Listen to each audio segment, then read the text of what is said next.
So if you find, like I did, that the fabric slipped and it hadn't caught, turn it over, you can see where it slipped. So the best thing to do, very carefully, I'm just going to go under there, I'm going to use my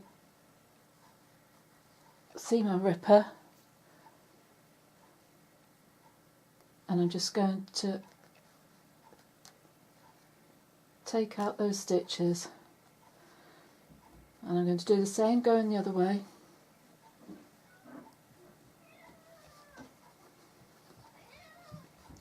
So it might be just better just to go in there.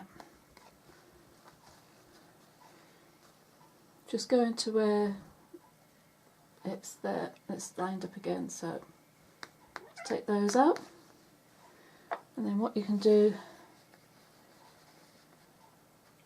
so you don't get a tuck in your fabric, just line it up again,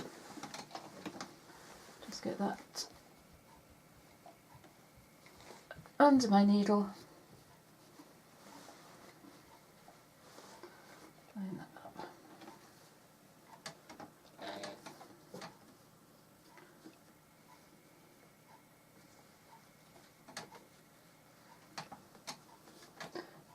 Just going to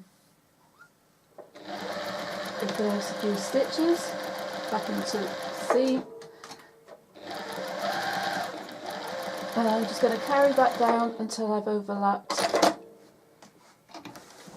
with a stitch in there, and then that's there, I'll caught back in. Just going to check that all my stitching is in there, and that's ready then to go on to the next stage.